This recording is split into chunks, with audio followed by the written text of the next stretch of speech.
These videos are about snap restoration. You're taking your old photo albums and then restoring the photos as well as possible so that they can be shared. But how do you get a reasonable average time when so many of your photos require that bit extra in terms of tracking down the dust and scratches, restoring from fading and from stains and so on?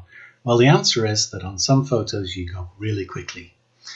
One sort of photo is the sort that you would never dream of keeping these days in the age of digital you'd take again, but just happened to get developed along with the rest of your film, and so you stick it in the photo album.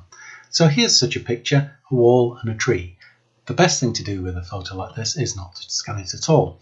And if you do, then don't worry about touch-up afterwards. If you have something like this, on the other hand, where again, you're not quite sure why it's in the album, but maybe someday you're going to be interested to look back at it. What you want is a fast way of getting rid of as much of the impairments as possible. You don't need to go through the whole workflow.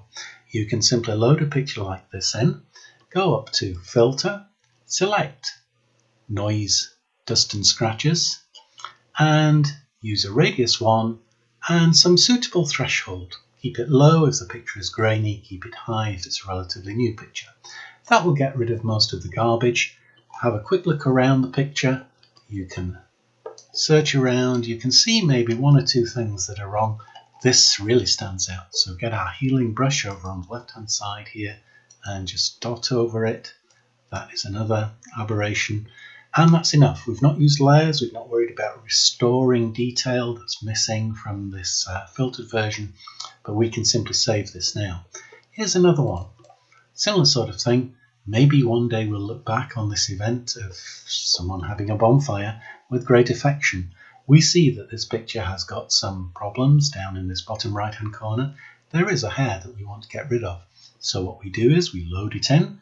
We go to Filter, Noise, Dust and Scratches. Same as before, leave the radius at 1.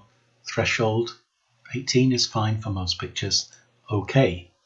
We still have that problem down there, so we'll get our spot healing brush, still have it, and run it over this and get rid of it. We can have a quick look around the rest of the picture, and that seems OK, and save.